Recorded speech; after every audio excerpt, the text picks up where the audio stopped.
네, 여러분 안녕하십니까. 3월 2일 월요일 토마토 모닝쇼 시작하겠습니다. 먼저 지난 주말에 있었던 주요 소식부터 전해드리도록 하겠습니다. 중국이 28일 3개월 만에 전격적으로 기준금리를 추가 인하했습니다.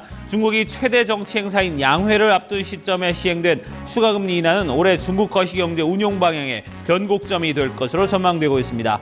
중국인민은행은 지난 2월 28일 예금 및 대출 기준금리를 3월 1일부터 0.25%포인트씩 인하한다고 밝혔습니다.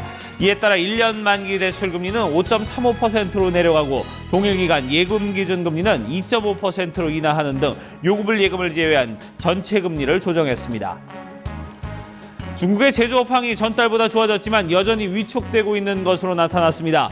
중국 국가통계국과 물류구매연합의 중국의 2월 제조업 구매관리자지수 PMI가 49.9를 기록했다고 밝혔습니다. 전달에 49.8보다는 높았고 경제전문가 예상치 49.7보다도 웃돌았습니다. 이로써 중국 PMI 지표는 7개월 만에 소폭 반등했습니다. 이 경제 전문가들은 중국의 2월 제조업황은 전달보다 개선됐지만 침체 국면에서 벗어나지 못한 것으로 풀이했습니다. 같은 날 발표된 중국의 2월 비제조업 PMI는 53.9를 기록해 전달 53.7보다 높게 나타났습니다.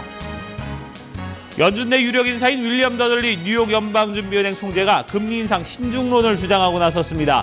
더들리 총재는 시카고 대학 부스 경영대학원에서 가진 연설을 통해 현재 인플레이션 수준이 매우 큰 압박을 받고 있는 만큼 현 상황에서 서둘러 기준금리를 인상하는 것은 좀 더 관망하는 것보다 더 큰 위험을 초래할 수 있다고 밝혔습니다. 더들리 총재는 FOMC 종신보팅 멤버로 연준을 대행해 공개시장 조작 등 통화정책 실무를 총괄하는 강력한 권한을 가지고 있습니다. 미국의 지난해 4분기 국내 총생산 GDP 성장률이 시장 전망을 밑돌았던 잠정치보다도 더 하향된 것으로 나타났습니다.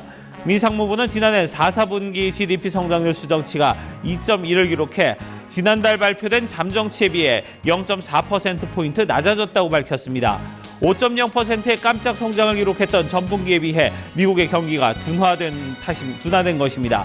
다만 시장 전문가들의 전망치인 2.0%보다는 높게 나타났습니다. 네, 토마토 모닝쇼 잠시 후에 함께하도록 하겠습니다.